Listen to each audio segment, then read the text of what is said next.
प्रदेश स्तरीय चुनाव को लेकर गोंडवाना समाज में विवाद नोटिस के बाद दो गुट आमने सामने हो गए। विवाद इतना बड़ा कि पुलिस बड़ी फोर्स तादाद में बुलाए गए। आपको बता दें, दुर्ग में गोंडवाना समाज के प्रदेश स्तरीय चुनाव को लेकर विवाद गहराता जा रहा है। चुनाव प्रक्रिया के संबंध में एमडी ठाकुर द्वारा धार्मिक आपत्ति दर्ज कराने के बाद निर्वाचन प्रक्रिया पर रोक का आदेश जारी किया गया तथा नोटिस भी भेजा गया है, जिसके बाद समाज दो गुटों में बढ़ता नजर आ रहा है। एक दूसरे पर आरोप प्रत्यारोप का दौर शुरू हो गया है। समाज के एक वर्ग का कहना है कि पिछले 25 वर्षों से समाज के प्रति हुए कार्यों और निर्णयों का पूरा हिसाब अब प्रस्तुत किया जाना चाहिए।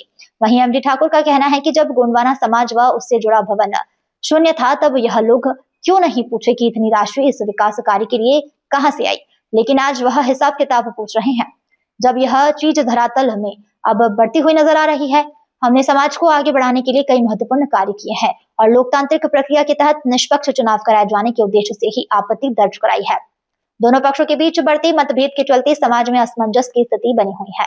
आगामी 8 तारीख को समाज के सभी जिलों के प्रतिनिधियों की बैठक आयोजित किए जाने की तैयारी है, जिसमें इन विषय पर आगे की रणनीति तय की जाएगी।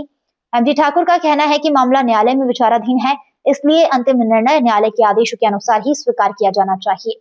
अब सभी की निगाहें आगामी बैठक और न्यायालय के फैसले पर टिकी हुई है। कल जो बैठक हुआ था, ये आम सभा था और आम सभा में प्राय सभी जिले के हमारे जिला अध्यक्ष लोग आए थे और जो भ्रामक जो बातें फैला रहे हैं, ये 10 अक्टूबर 2025 को केंद्रीय गौड़ महासभा जूनागढ़ का 332 पंजीयन क्रमांक का चुनाव हुआ। उस 332 पंजीयन क्रमांक पर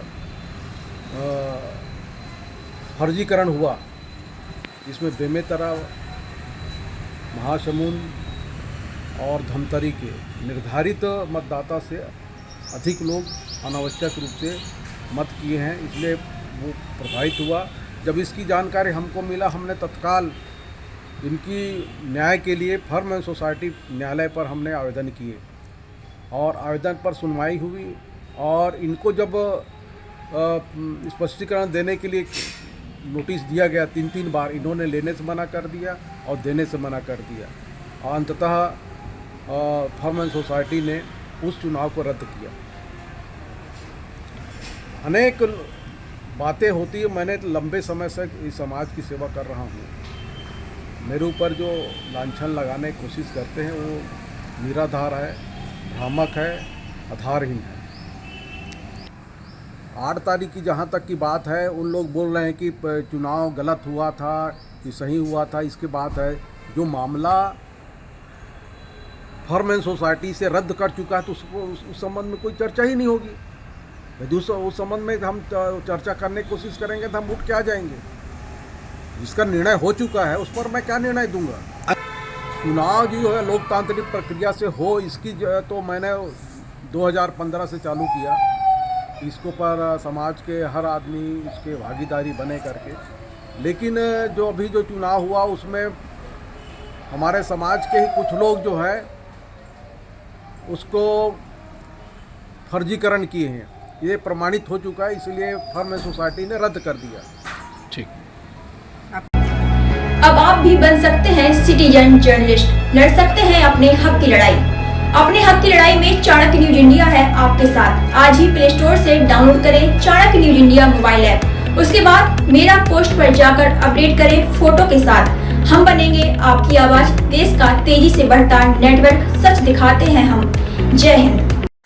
बच्चों के भविष्य से खिलवाड़, ग्रामीण क्षेत्र में गुम विकास, न्यायिक क्रिया में भेदभाव, दबी हुई गरीबों की आवाज, पर अब होगी जनता की बात।